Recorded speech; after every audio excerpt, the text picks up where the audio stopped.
नमस्कार किसान साथियों, आज हम हमारे किसान साथियों को बहुत महत्वपूर्ण जानकारी देने जा रहे हैं। अभी गर्मी का समय है और गर्मी के समय में आपको अपने पशुओं का बहुत ही अधिक ध्यान रखना पड़ेगा, क्योंकि आप अपने पशु को जैसा आहार खिला रहे हैं और वैसा जो वातावरण है वो भी बहुत गर्म हो चुका है। तो ऐसे में अगर आपने अपने पशु का ध्यान नहीं रखा तो आपका पशु बीमार पड़ सकता है और उसके दूध का उत्पादन कहीं ना कहीं गिर सकता है।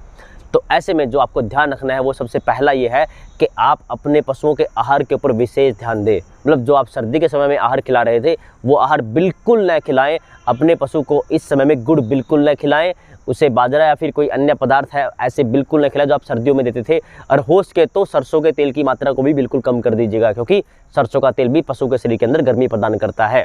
हम आपको बताने जा रहे हैं कि कैसे आप F2DF ऐप का इस्तेमाल करके फ़ायदा उठा सकते हैं। F2DF का मतलब है फार्मर टू डायरेक्ट फार्मर। यहाँ पे एक किसान दूसरे किसान को एग्रीकल्चर का सेकंड हैंड सामान खरीद बेच सकता है, पशु चारा खरीद बेच सकता है और अपने पशु खरीद बेच सकता है।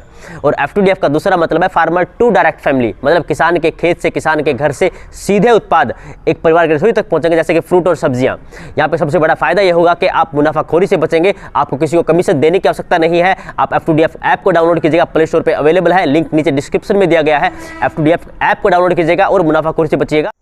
तो आपको कैसा आहार अपने पशु को खिलाना चाहिए, उसमें सबसे महत्वपूर्ण ये है कि अपने पशु के आहार में आप जौ की मात्रा को बढ़ा दें। मतलब जो आप अनाज अपने पशु को खिला रहे हैं उसमें 30% तक की मात्रा जौ की रखें, क्योंकि जौ की तासीर है वो बहुत ही ठंडी होती है, जो आपके पशु को बहुत अच्छा फ़ायदा देगी।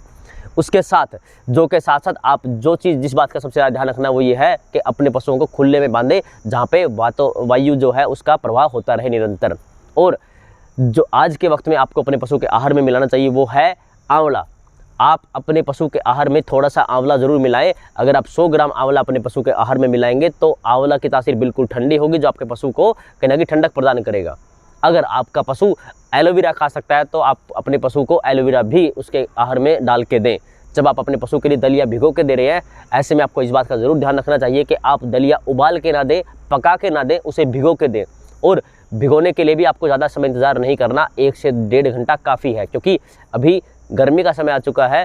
गर्मी के समय में अनाज है वो जल्दी फूलेगा जैसे आप उसे पानी के अंदर डालेंगे। तो आपको जिस बात का सबसे ज़्यादा ध्यान रखना है वो ये है कि अपने पशुओं को दलिया भिगो के दें ताकि उसकी तासीर ठंडी बनी रहे, पहला। दूसरा, जौ ज़रूर खिलाएं, 30% की मात्रा आपको जौ की रखनी चाहिए। तीसरा, जिसके ऊपर आपको सबसे ज़्यादा ध्यान देना है वो ये है कि अपने पशु के आहार में आप आंवला की मात्रा को बढ़ा दें, आंवला जरूर खिलाएं क्योंकि आंवला की तासीर ठंडी है।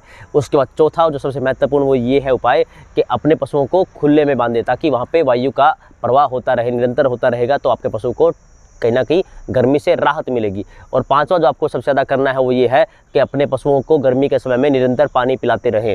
अगर आप अपने पशुओं को पानी नहीं पिलाएंगे तो उनके अंदर डिहाइड्रेशन की समस्या हो सकती है, जो कहीं ना कहीं जानलेवा भी हो सकती है।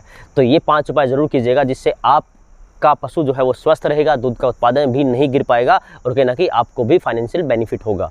तो इस बात का ज़रूर ध्यान रखें ताकि आपको और आपके जो पशु है वो कहीं ना कहीं स्वस्थ रहे और कहीं ना कहीं आगे आपका पशुधन बढ़ता रहेगा। हमारा यही प्रयास रहता है कि हम ऐसी जानकारी आप तक पहुंचाते रहें ताकि आप भी इसका लाभ उठा सकें। आप हमसे ऐसे जुड़े रहिएगा, हमें से प्यार देते रहिएगा। धन्यवाद। जय हिंद।